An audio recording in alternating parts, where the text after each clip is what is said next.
Hey, hope you're well. So I have my new workshop, Rewired. We'll go in there and take a quick look at that soon.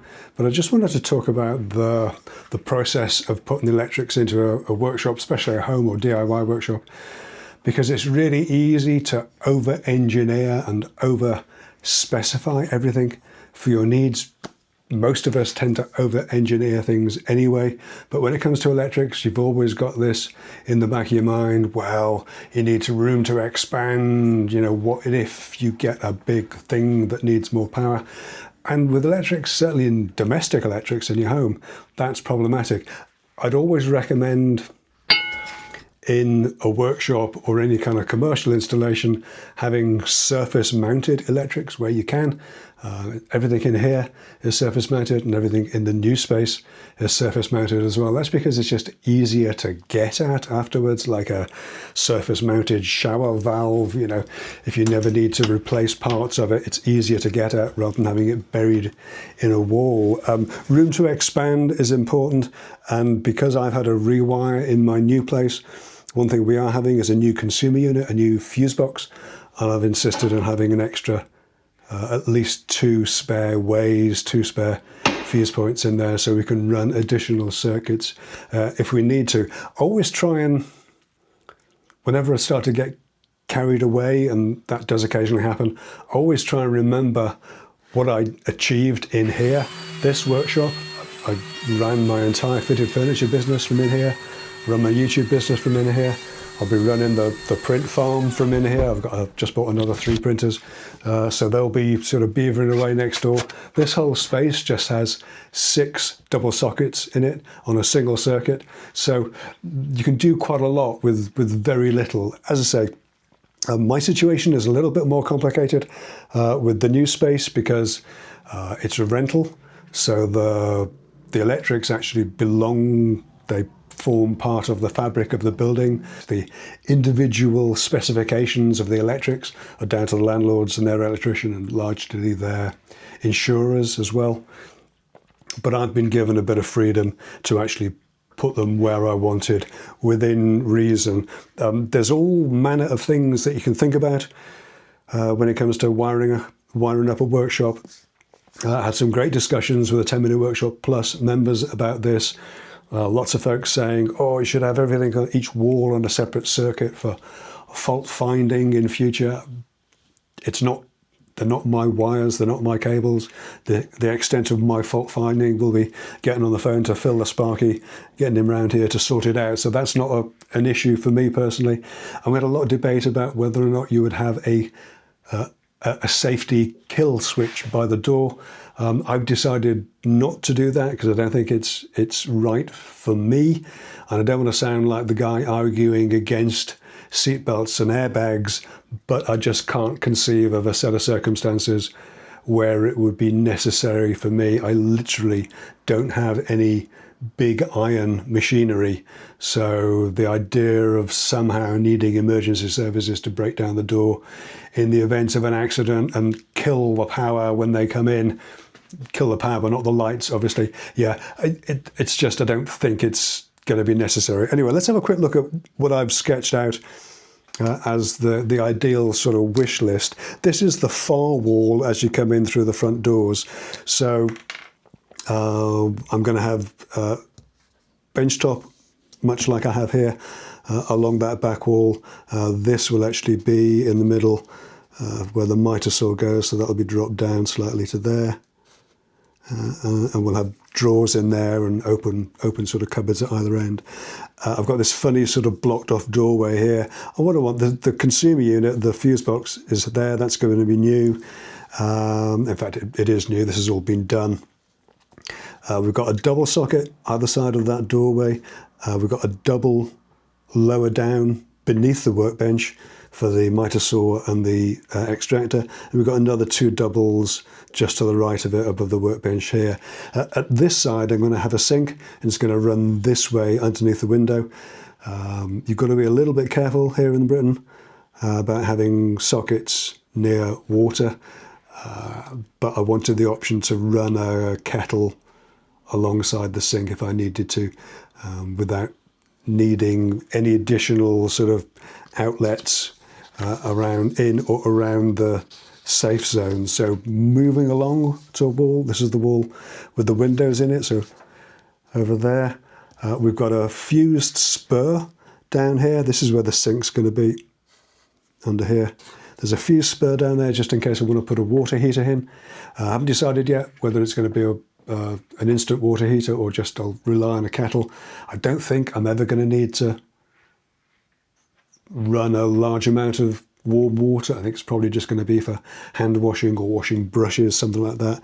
But a fused spur down there just to run an instant water heater from. On this wall, there's a brick sort of pillar here on a double socket either side of that, and another one in this corner.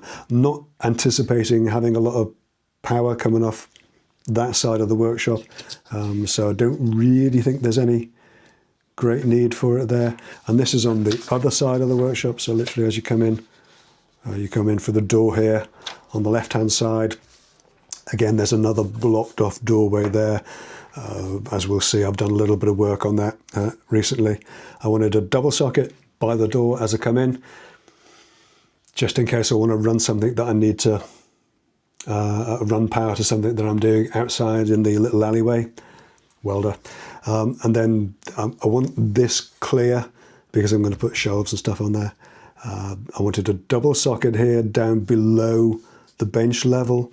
The benches on this side will actually finish about here, and I'll have a trolley that's about 2.5 meters long, and I'll have a trolley there which will have the parts of full length boards in there. I want a 16 amp socket here as well, just in case I upgrade the table saw. Again, future expansion, don't think I'll ever use it, but it's there and it's done and tested and certified in with all the other electrics. And then we've got 1, 2, 3 more doubles above bench height on that side of the wall. Not sure what's going on up here. I've drawn a high level shelf all the way around. Might have a cabinet at either end. Might be shelves up here. Might have a computer on that side. Not totally convinced about all that. And then on the back wall, I'm going to keep that completely clear because I want to use that as a backdrop for any sort of photo or video stuff. So that's broadly what I drew. Oh, and in addition to that, there's a couple of sockets up in the ceiling. I'm not sure if you can see from there, but you might recall my angst about the very short power cord on the record power air cleaner, and I've got a little spotlight up in the ceiling as well, which I use occasionally for the talking head videos, just to put a little bit of light across my shoulders. Anyway, that's what's happened. Let's pop next door, have a quick look, and see what Phil the Spark has done for me. Okay, so here we are. Let's start with the back wall first. Yeah, basically, as per the plan, got a new consumer unit in here with a couple of spare ways on it, 3. Sockets out the side of the door. We've got one above and one below where the miter saw is going to go. 2 here, and a few spurs. Actually put it on this wall, which is fine. Sink is in and leveled now, and the upstand comes just below the windowsill, which is good. On this wall, again, as per the plans, not a lot going on with this one. 2 doubles here, and 1 in that corner. That wall's completely clear. And then here, a couple of things have changed. I'll put some soundproofing in here. I need to board that out completely. Double socket by the door, 2 doubles down there, 1, 2, 3 above here. The way they've actually done it is we've got a 32 amp radial on that wall. We've got 32 amp radial on this wall and along here. We've got 2 doubles up in the ceiling here and here. They're on a separate 16 amp. There's a 16 amp commando socket down there. Maybe I'll use that, maybe I won't. And the fuse spur for the water heater down there. That's plenty. I was going to say that the most power hungry thing I've got is probably going to be a kettle, and in fact it might be the water heater.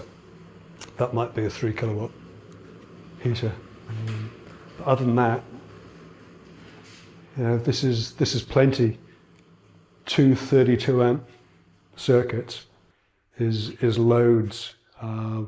There are, as I say, separate 2 or 3 ways on the board. One thing I might do is put a heater or air conditioner in later in the year.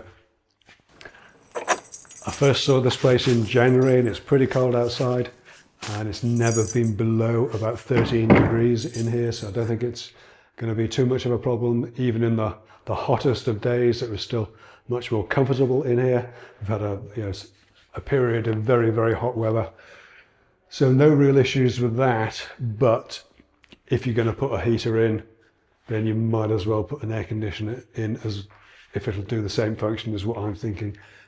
A bit like in the other workshop, the only sort of heating there is sort of random pipe up here that has hot water running through it. There's one big one in here. I've got 2 smaller ones in each sides of the other workshop, and it's very toasty. Obviously this is a much more open space, so I don't know if that's going to be enough, but I imagine we'll find out closer to the time. But that's basically what we've done. More or less what I drew. I did expect to have the double sockets here and here, to be honest, but there and there doesn't really make any difference. They won't have any cables hanging down into the center. Anything that's in the central island that I'm working at is going to come on an extension cable coming through. It's worth mentioning as well, I said before, the specification, the actual electrical spec for the Rewire is dictated by the landlords themselves. Each of these sockets are double pole, so when you switch them off, it's switched on both the live and the neutral, so you can leave something plugged in, and if it's switched off, it's effectively like it's been unplugged. However, they do not like having USB chargers in sockets, so we can't have that, and they don't really like extension cables. All extension cables have to be PAT tested, portable appliance tested. So I will have an extension to the central island, and then everything will run off that, and that'll all be tested and checked and secured. So yeah, that's where we are for now. I've put a coat of sealant on the floor, got that down. I need to get a bit of painting done, bit of plumbing, then I can start moving in and get some woodwork done. So yeah, that's the story so far. Anyway, I'll probably call this one done for today. Thanks so much for taking a look. As always, leave a comment, hit subscribe, and I'll catch you in the next exciting episode. All right, take care.